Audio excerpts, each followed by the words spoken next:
Bill Shorten, welcome. Good afternoon. Why do you want a royal commission into the Robodebt scheme? What details do you expect will emerge from such an inquiry? The government has never explained in Parliament nor in court when it made the decisions to introduce Robodebt. Did they have a legal opinion validating it? This is an illegal scheme which has affected hundreds of thousands of Australians, where the government has unjustly enriched itself hundreds of millions of dollars, and we are no closer to knowing who made the decision. Why did they not check it was unlawful for 4 years? Why did people have to go to court to stop the government from breaking the law? Why does it have to be a royal commission, though? I mean, There has been many criticisms, as you know, that we're perhaps having too many royal commissions. There's other ways to do the inquiry. Why does it have to be a royal commission? Well, I think the Parliament's broken. In many ways, we can't get to the truth in Parliament. We ask questions of the government. There's no requirement for them to be relevant. For years, they just said we were wrong.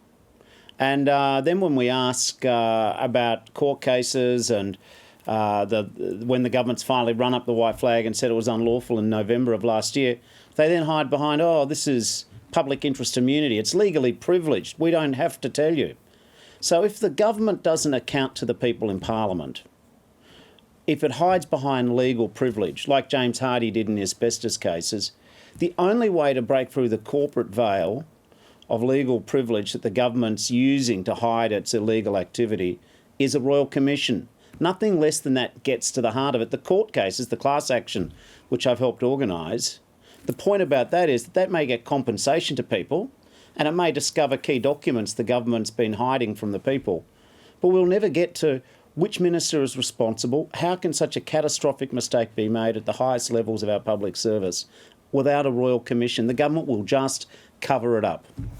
If Labor is so passionate about a royal commission, why did Labor vote against the Greens' motion calling for a royal commission last week in the Senate? We gave the government one last chance. I mean, they should have been on notice that the public mood is deeply unhappy with their handling of Robodebt. We asked in the Senate for the government to drop its argument of what they call public interest immunity. In other words, they say that this matters in the public interest. They don't reveal their legal arguments. We asked that they drop this stonewalling by close of business last Friday. You know, that was probably an exercise more in hope than experience. They passed our deadline, so we're left with no alternative but to raise a royal commission. Gordon Legal is pursuing a class action into the scheme, as you mentioned, and is trying to force ministers to testify. Yeah. Won't that achieve potentially the same outcome? Well, I think it'll have some effect. I mean, there's now 60,000 people signed up to the action, and hopefully it'll deliver compensation. I've got no doubt that, first of all, the Victorian Legal Aid Commission case for an individual where the government sort of surrendered at the door of court and said, yes, it's unlawful, followed up by us organising a class action. That's what's dislodged $721 million from the government to return it to the people from whom they illegally took it.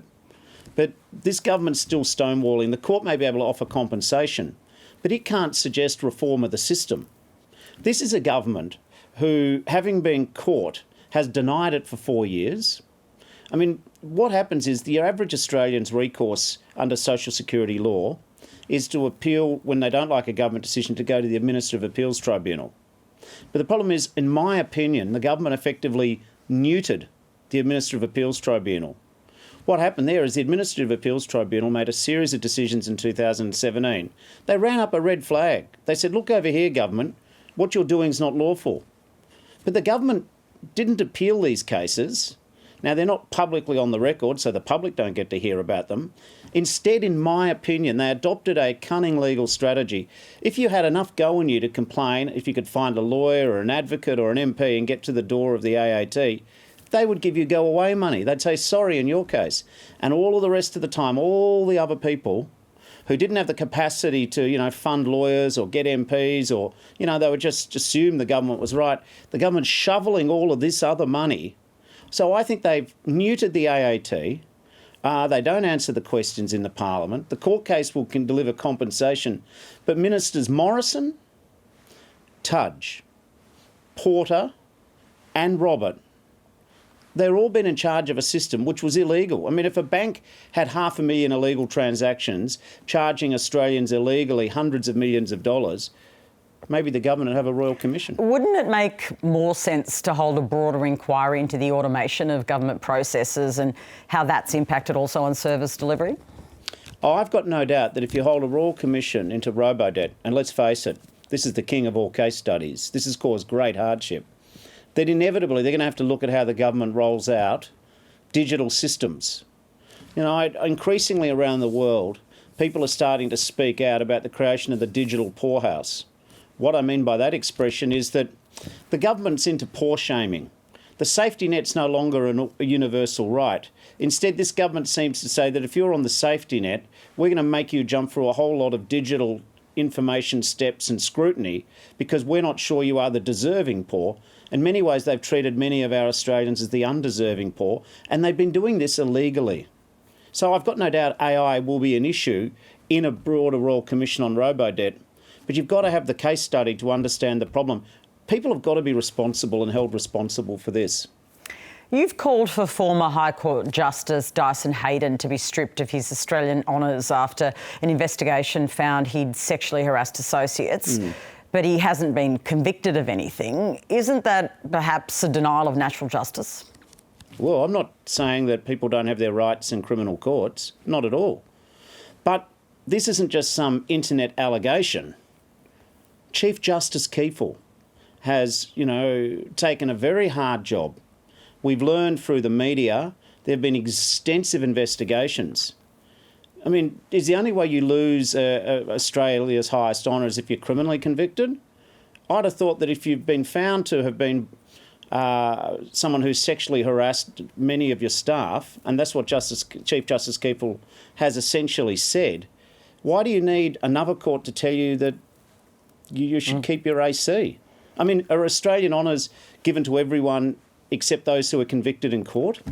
No, that's a point I take on that point, absolutely. You've also suggested that if the matter goes further, though, Dyson Heydon shouldn't be allowed to keep his taxpayer-funded earnings as well. What would the legal basis be for that? Oh, well, no, I think you probably got to... that was an answer to a question. I think we've got to see what happens next. But it is a bombshell, and I should have actually started the outset. I know you like me to answer your direct questions with direct answers, but I should have acknowledged what an effort it must be for these 6 associates. Some of them have given up their career in the law. What an effort for other senior women lawyers to come forward. I mean, this... it is shocking, but a lot of women have told me, and I spoke to some pretty smart people in the last 24 hours, that harassment's just a fact of life for a lot of people. So, I guess it isn't shocking for some, but the fact that it's a High Court judge, I think a lot of people will be gravely disappointed. And Chief Justice Kiefel hasn't obviously taken... she's taken this most seriously.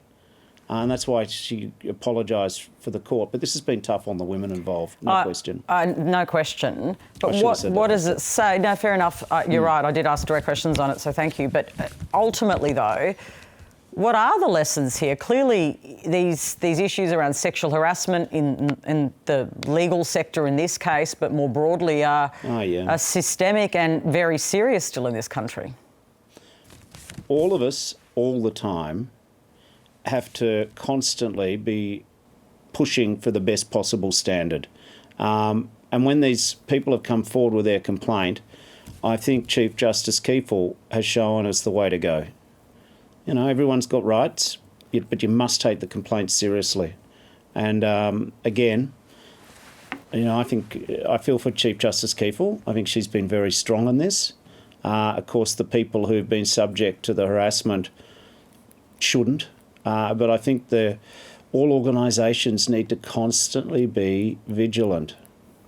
I just want to ask you another question, because I know you've sort of taken an interest in this area in relation to payments and supports for many unemployed people. On the JobSeeker, which is the unemployment payment, government doubled it, but that's due to run out in September. The trade union movement says it should be extended for another 6 months, that doubling.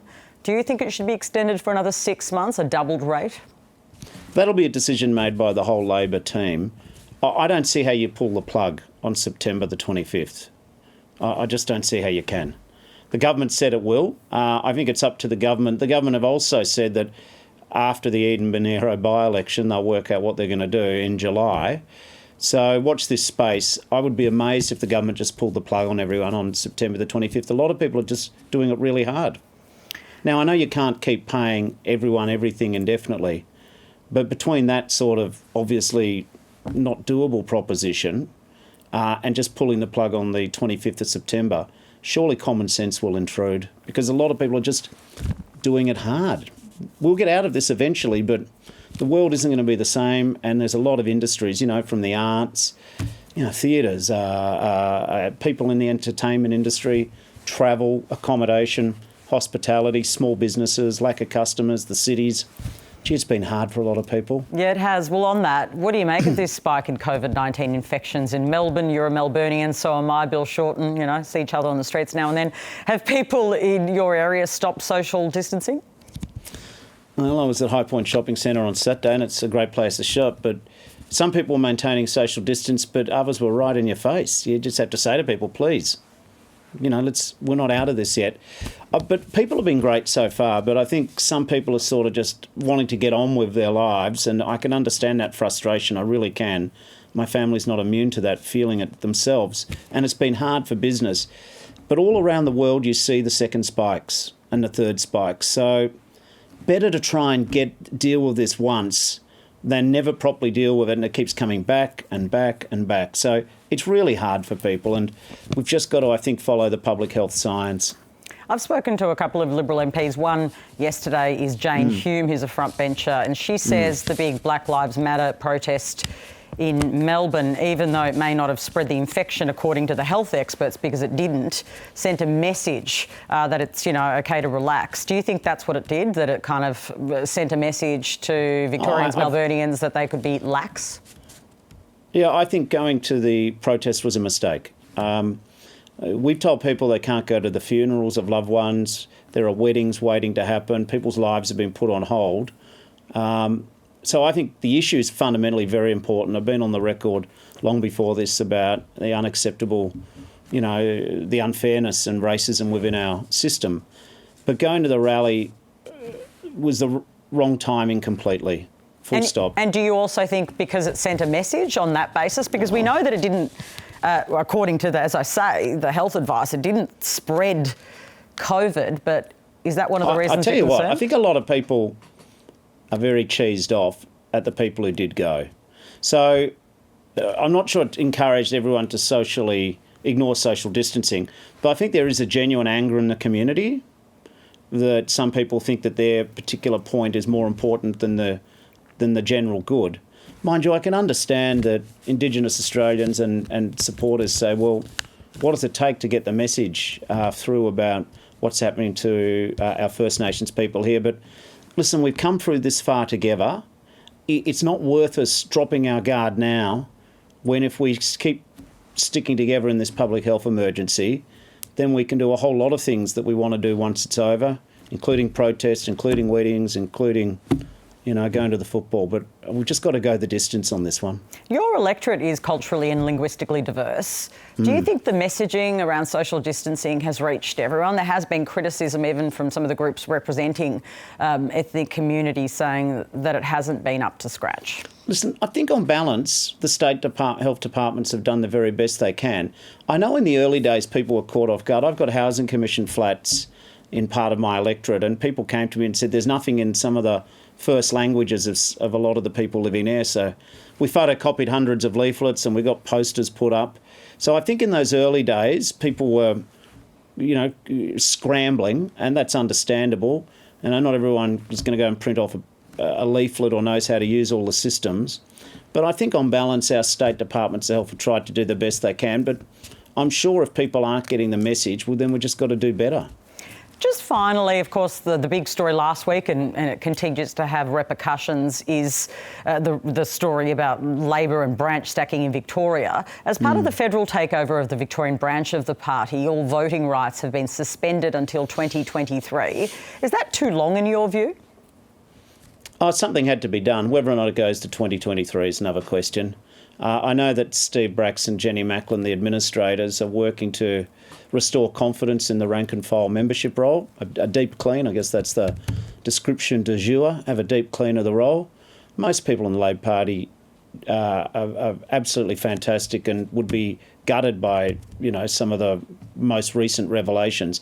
I don't think it'll take to 2023 to clean up, though. But let's just take it week as it comes. Steve and Jenny have got a job. They're going to do a report by July. When would you like to see it done so that people could vote and as soon as possible?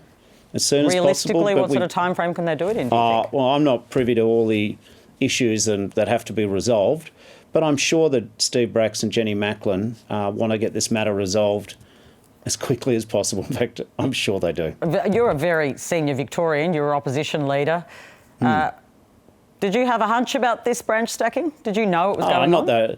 Not the revelations we saw on the television. But you'd heard the rumours? But you'd heard the rumours? No, you don't. No. If you think rules are being broken, you report them. But the point about the revelations is that they've been done out of public sight, out of public gaze, haven't they? But it was to benefit particular faction. Oh, it's to benefit particular individuals, I suspect. Listen, we're going to find out what happened there, and I'm very supportive of that process. I'm very supportive of restoring integrity to our membership role. I'm hopeful it's done in the most timely manner, but I also just want to say to those thousands of Labor Party members and activists, I know that 99% of you are doing the right thing. I think you've been let down. I say to Labor voters, we're focused at the state level with Daniel Andrews' agenda, nationally with Anthony Albanese. We want to get to the bottom of Robodebt. We're fighting a very tough by-election in Monero. We're going to keep standing up for working people. Thanks so much for joining us. Thank you.